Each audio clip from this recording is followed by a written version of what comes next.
Hello friends, मेरा नाम है Shahid Ansari and welcome back to my channel. आज हम बात करने वाले हैं RSLDC के 3 नए प्रोजेक्ट।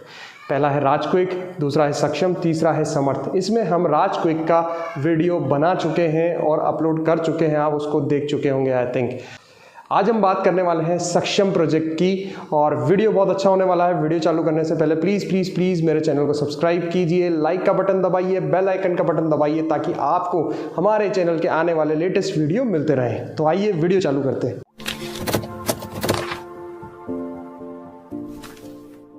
तो देखिए आपके सामने है पीछे स्क्रीन पर एक्सप्रेशन ऑफ इंटरेस्ट सक्षम प्रोग्राम की 3 गवर्नमेंट के प्रोजेक्ट निकले हुए हैं और उनकी लास्ट डेट 10 मई है। तो सक्षम के बारे में हम देखते हैं। ये सबसे पहला पेज है EOI का।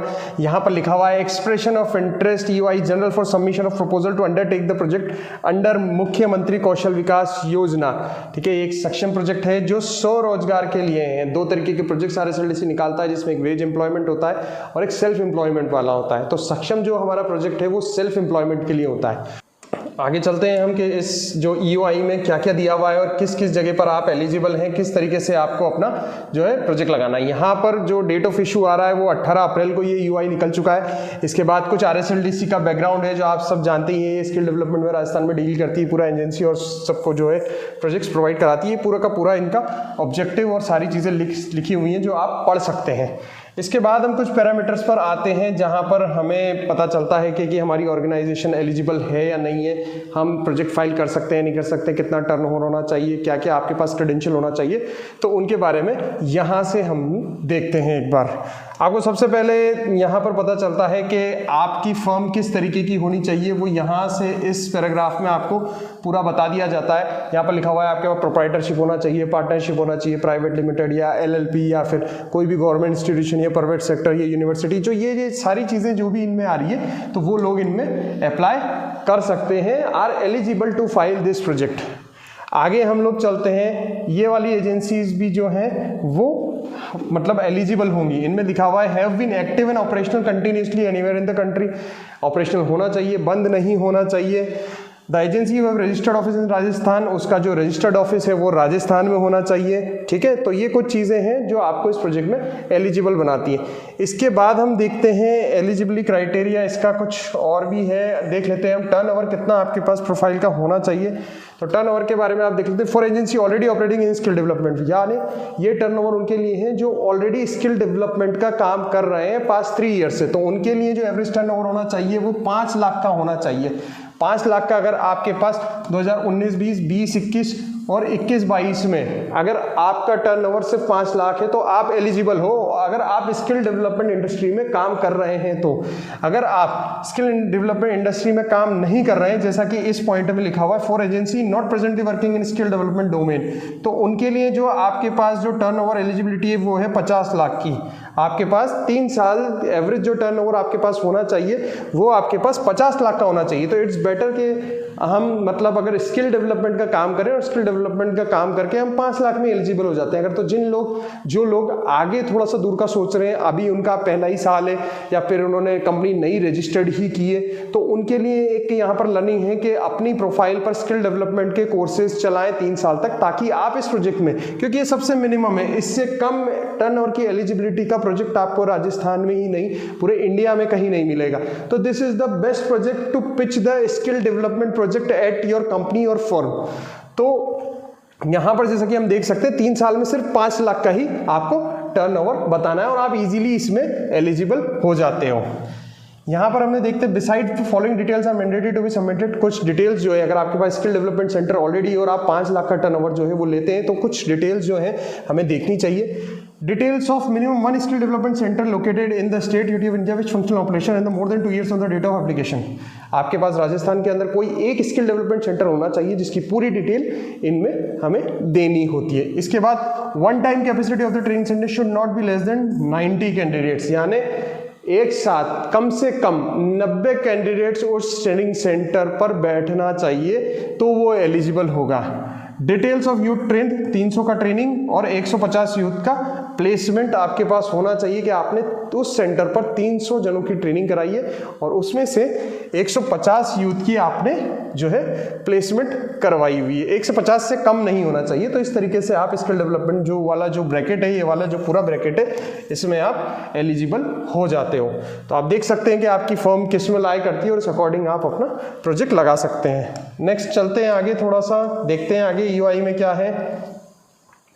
ये सारी चीज़ें हैं जो हर प्रोजेक्ट में मांगी जाती है, जैसे कि आपको ऑडिटेड फाइनेंशियल जितने भी होते हैं 3 साल के वो देने, टर्नओवर और नेटवर्थ का पूरा इसमें आपको देना है। अगर जॉइंट वेंचर है तो उसका भी आपको पूरा एक एनेक्सर 8 होता है वो आपको देना है। गवर्नमेंट इंस्टीट्यूशन जो है वो एलिजिबिलिटी एग्जाम्पशन हो जाती है। अगर कोई भी इस वीडियो को देख रहा है और कुछ जो सेमी गवर्नमेंट कंपनीज होती हैं या फिर कुछ जो गवर्नमेंट इंस्टीट्यूशंस होते हैं वो इसको बात कर रहे हैं, तो वो सारी एलिजिबिलिटी एग्जाम्स होती हैं। उनके लिए एलिजिबिलिटी है कि आप गवर्नमेंट इंस्टीट्यूशन हो, गवर्नमेंट संस्था हो, तो आप ऑलरेडी एग्जाम्ड हो। यानी कि जैसे गवर्नमेंट इंस्टीट्यूशन की बात करते हैं, जैसे गवर्नमेंट ITI होते हैं हमारे पास या गवर्नमेंट पॉलिटेक्निक होते हैं, ऑलरेडी एग्जाम्प्टेड है, वो इनमें कोई एलिजिबिलिटी चेक करने की जरूरत नहीं है। ठीक है, इसके बाद हम देखते हैं 6 पॉइंट में देखते हैं कि आप ब्लैकलिस्ट नहीं होना चाहिए कोई भी स्टेट गवर्नमेंट या सेंट्रल गवर्नमेंट में। उसके बाद हम इन लोग देखते हैं यहाँ पर the applicant agency read the, मतलब वही है, सेम चीज़ है कि आपको सारी की सारी चीज़ें रीड कर लेनी है। गाइडलाइन जो भी मुख्यमंत्री कौशल विकास योजना का जो है वो ऑलरेडी आपको सारी गाइडलाइन पढ़ लेनी है सारी चीज़ें। इसके बाद जो लिखा हुआ है आपको सफिशिएंट लैब रिस्पेक्टिव जो भी आप जॉब रोल लगा रहे हैं वो लैब, आपके पास सीटिंग कैपेसिटी के लिए फर्नीचर, वाली सारी चीज़ें आपके पास यहाँ पर होनी चाहिए। आपको ट्रेनर को हायर करना है, एंगेज करना है। IRIS बेस्ड अटेंडेंस सिस्टम जो है, IP कैमरास का जो अटेंडेंस सिस्टम होता है वो आपको अपने सेंटर पर इंस्टॉल करना है। तो इस तरीके से आप ये सारी की सारी गाइडलाइन पढ़ सकते हैं। तो आगे हम चलते हैं, आगे EOI में और क्या क्या दिया हुआ है। तो कुछ और भी चीज़ें, जैसे आपको थर्ड पार्टी असेसमेंट कंडक्ट कराना है, कंटिन्यूस एम्प्लॉयमेंट आपको जनरेट करना है। यहाँ पर जो लिखा हुआ है वो 50% का है। सक्षम स्कीम में आपको 50% यूथ को ट्रेंड करके सेल्फ एम्प्लॉयमेंट में लगाना है for a period of less than 3 month. कम से कम 3 महीने तक आपको वो जो है उसका सेल्फ एम्प्लॉयमेंट का आपको शो करना है। आगे देखते हैं हम, रिकॉर्ड्स हमें मेंटेन करने होते हैं, IP कैमरास हमें इंस्टॉल करने होते हैं, ट्रेनर को अपॉइंट करना होता है एज पर गाइडलाइंस। ठीक है, और इन सबके जो सर्टिफिकेट हैं वो आपको एनेक्सर 7 में लगाने होंगे। प्रपोजल फी हम देख लेते हैं, सक्षम स्कीम की जो है वो है 10,000 रुपये। आप देख सकते हैं जो आपको अगर प्रपोजल लगा रहे हैं तो 10,000 रुपीज़ का इसमें प्रपोजल फीस जा रहा है। प्रपोजल फीस का आपको यहाँ पर 2nd पॉइंट में आपको लिखा हुआ है। और ये जो पे होगा वो ऑनलाइन पे होगा ISMS पोर्टल पर। ISMS पोर्टल आप सब लोग ही जानते हैं, मैंने प्रीवियस वीडियो में भी बनाया कि उसको SSO ID से लॉगिन करते हैं। SSO ID सब आपको अपनी बनानी रहेगी संस्थान की। SSO ID को लॉगिन करके आपको सीधे RSLDC के उस पर जाना है, ISMS पोर्टल पर। वहीं जाकर ये पूरी EOI फिल होगी और उस तरीके से आप जो है अपना ये टेंडर फाइल कर सकते हैं। आगे हम चलते हैं, वो मैंने आपको बताया था प्रोसेसिंग फ़ी, एप्लीकेशन फ़ी जो थी 10,000 रुपीज़ थी। हम यहाँ पर देखते हैं ये है अर्नेस्ट मनी डिपॉजिट है। EMD जो होती है, EMD के बारे में मैं आपको पहले भी बता चुका हूँ। अर्नेस्ट मनी डिपॉजिट जो होती है एक रिफंडेबल अमाउंट होता है। यहाँ पर जो हमारे पास जो अमाउंट जा रहा है वो 1 लाख रुपीज़ का जा रहा है। 1 लाख रुपीज़ का आपको जो है ऑनलाइन पे करना है। अगर आपको सक्सेसफुली प्रोजेक्ट मिल जाता है तो उसके बाद ये रिफंड हो जाता है। फोरफिट कंडीशन की भी, फोरफिट की कुछ कंडीशंस होती हैं, जैसे कि अगर आपने पूरा प्रोजेक्ट फाइल कर दिया और आपको टारगेट अलॉट हो गए और तब आप बैकफुट पर आ गए, तो तब अगर बैकफुट पर आ जाते हो आप, तो आपकी जो सारे के सारे जो मतलब 1 लाख रुपीज़ है वो फोरफिट कर लेती है, यानी कि वो जब्त कर लेती है।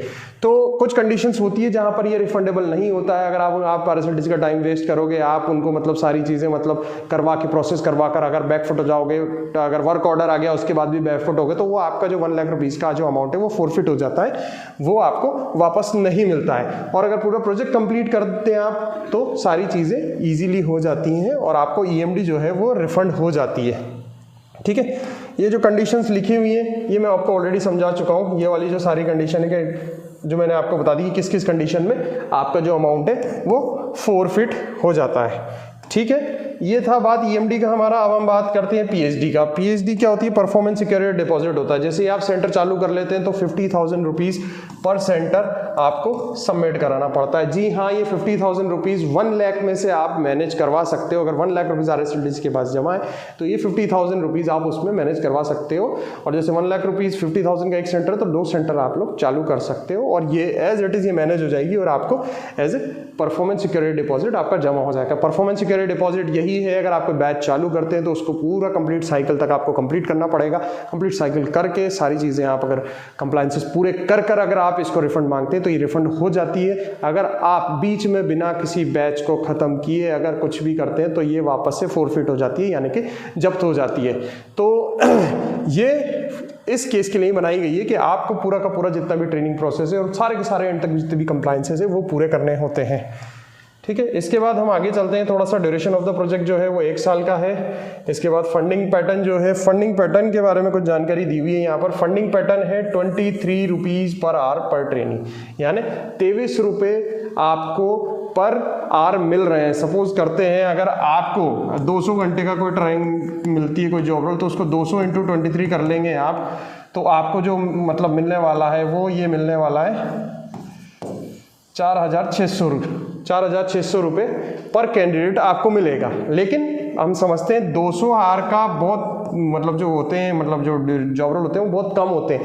ये जो 200 आवर का जॉब रोल होता है वो हमारे जाता है कम से कम भी 400 घंटे से लेकर 600 घंटे की आपके पास जॉब रोल सिलेक्ट करनी होती है। तो आप देखते हैं अगर 400 घंटे का अगर आपके पास कोई भी जॉब रोल है तो आपको ये वाला जो है आप इसको ऐसा समझ लीजिए जैसे 9,200 के आसपास आपको इसमें मिल जाएगा।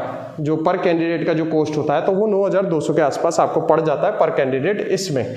ठीक है, अगर आप इसको रेजिडेंशियल चलाते हैं तो यहाँ पर वाई कैटेगरी, जेड कैटेगरी और रूरल की भी यहाँ पर दी हुई है। वाई कैटेगरी में 250 रुपये पर डे, जेड कैटेगरी में 200 रुपये पर डे और रूरल एरिया में 175 डेज। अगर आप रेजिडेंशियल करते हैं तो पर डे के हिसाब से आपको ये अमाउंट भी मिलता है जो क्वाइट सेटिस्फैक्टरीली है। इसके बाद हम आगे चलते हैं। आगे कुछ चीज़ें दी हुई है यहाँ पर। वैसे तो जो इसमें ईओआई में जो है मेंशन नहीं है कि आपको कब तक ऑनलाइन करना है, लेकिन अदर ईओआई में आपके पास जो है 10 मई 2023 तक का आपके पास टाइम है इस ईओआई को फिल करने का। ठीक है, तो आप उस ईओआई को फिल कर सकते हैं। नीचे हम देखते हैं कि जो प्रपोजल है वो किस तरीके से आपको सबमिट करना है। तो यहाँ पर देखिए ये सारी की सारी पूरी एक चेकलिस्ट बनाई हुई है जिसमें सारे एनेक्चर 1 2 3 4 5 6 7 8 9 तक आपको पूरे के पूरे भरकर सील साइन करके ये सारे के सारे एनेक्चर जो है वो आपको भरने हैं। ट्रेनिंग पार्टनर का जो रोल होता है वो यही होता है, सेंटर को सेटअप करना, लैब को सेटअप करना, हार्डवेयर जो लैब होती है उसको सेटअप करना, जो ट्रेनर्स होते हैं और जो एकेडमिक स्टाफ होता है और जो नॉन एकेडमिक स्टाफ होता है उनको हायर करना, मैनेज करना, मोबिलाइजेशन करना, ये सारे के सारे ट्रेनिंग पार्टनर के रोल में आते हैं। पूरी रिस्पॉन्सिबिलिटी होती है उसकी पूरी प्रोजेक्ट को चलाने की कि उनको पूरा का पूरा ट्रेनिंग कोर्स करवा कर, उनका एग्जाम करवा कर, ओजीटी अगर है उसमें तो ओजीटी भी करवा कर पूरा असेसमेंट सर्टिफिकेशन तक क्लोज करना। ये पूरी ट्रेनिंग पार्टनर की रिस्पॉन्सिबिलिटी होती है जो सारी इसमें रखी हुई है। तो इस तरीके से जो कुछ है मैकेनिज्म बताया हुआ है कि अगर आपका जो आपने टेंडर फाइल किया हुआ उसका मैकेनिज्म क्या है, तो वो यहाँ पर लिखा हुआ है कि आप ISMS पोर्टल पर जो है वो आप अपना जो प्रोजेक्ट है वो सबमिट कर देते हैं। और जो प्रोजेक्ट होता है उसमें जो आपने प्रपोजल सबमिट किया उसमें सारे के सारे डॉक्यूमेंट्स होते हैं। और डॉक्यूमेंट्स के अलावा उसके बाद जो हमारे पास है कि आपको कितने क्रेडेंशियल मिलते हैं, आपके जो डॉक्यूमेंट्स है उसको एनालाइज किया जाता है कि कितने आपके पास क्रेडिट्स है और उसके बेस पर ही आपको प्रोजेक्ट जो है वो सेंक्शन किया जाता है। तो यहाँ एक पूरा प्रोसेस उस चीज़ के लिए बताया हुआ है। टर्मिनेशन क्लॉज है, RSLDC कभी भी आपको टर्मिनेट कर सकता है without anything. Economics sector wise courses for, यहाँ पर आपको दिए हुए list of sector wise course available, scheme guideline, this is exhaustive and be amendment from any time. आप RSLDC की वेबसाइट पर कौन कौन से कोर्सेज इसमें यूज में आने वाले हैं वो आप देख सकते हैं। तो ये चीज़ें हैं। यहाँ पर एक बहुत अच्छी बात है कि चेकलिस्ट दी हुई है, जो मैंने आपको प्रीवियस वीडियो में भी बताया कि एक चेकलिस्ट दी हुई है। यहाँ पर आपको सारे के सारे जो भी फॉर्म के डॉक्यूमेंट्स है, पैन कार्ड है, trade licence, GST registration, audited financial sheet, income tax return हो गया, कितने स्किल डेवलपमेंट सेंटर है, ट्रेनिंग प्लेसमेंट कितना कराया है, एफिडेविट कितना है, सेल्फ सर्टिफिकेट लगाना है आपको, यहाँ ब्लैक लिस्टेड का डॉक्यूमेंट लगाना है, टर्म्स कंडीशन, ये सारे के सारे आपको यहाँ पर नीचे इसके बाद ये सारे के सारे अटैचमेंट जो है वो चालू हो जाते हैं। और एज इट इज़ जो भी एनेक्स्चर है, सारे एनेक्स्चर की इसमें जैसे एनेक्स्चर 2 है ये आपको बस भर के उसमें अपलोड करना है। बहुत ही ज़्यादा सिंपल है। ये वाला आपको जो है फाइनेंशियल डिटेल दी हुई है, इसमें आपको कुछ नहीं करना है। ये अपने उस पर जो है लेटर हेड पर लगाकर इनको देना है, CA से सर्टिफाइड भी कराना है इसको और सबमिट करना है। ये एनेक्स्चर एज इट इज जितने भी एनेक्स्चर आ रहे हैं, एनेक्स्चर 3B और ये सारे जो हैं ये सारे इस पर अपलोड हो जाएंगे ISMS पोर्टल पर विद डिटेल। इनके बाद जो है आपको जो है टेंडर सबमिट कर देना है और थोड़े दिनों बाद जो है आपको जो है आपका पता लग जाएगा कि आपको प्रोजेक्ट मिलना है या नहीं मिलना है। और इसकी लिस्ट जो होती है वो वेबसाइट पर आ जाती है। तो देख लेते हैं हम वहाँ जहाँ से हमने EOI स्टार्ट किया था, हम यहाँ से हमने ये स्टार्ट किया था।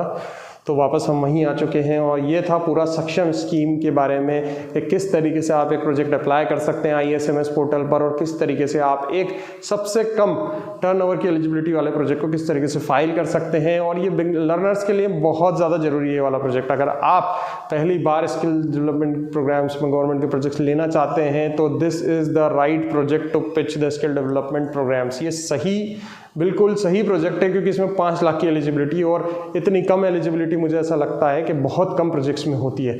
तो मैं आपसे सभी से अनुरोध करता हूं कि अगर आप भी स्किल डेवलपमेंट के प्रोजेक्ट्स करते हैं तो इसको ज़रूर लगाएं। और आपको अगर किसी भी चीज़ में UI में भरने में दिक्कत आती है तो आप हमसे संपर्क कर सकते हैं। मेरे नंबर डिस्क्रिप्शन में भी हैं और इस समय स्क्रीन पर भी आ रहे हैं मेरे नंबर 8104134383। आप किसी भी समय इस नंबर पर अपनी समस्या को व्हाट्सएप कर सकते हैं या फिर कमेंट बॉक्स में अपनी समस्या को लिख सकते हैं ताकि मैं आपको उस चीज़ का जवाब दे दूँ। प्लीज़ प्लीज़ प्लीज़, मैं कॉल्स पर बहुत कम अवेलेबल रहता हूँ। आप अपनी जो भी परेशानी है वो मुझे व्हाट्सएप पर लिख कर भेज सकते हैं और व्हाट्सएप पे मैं बहुत ज़्यादा इमीडिएट रिप्लाई करता हूँ।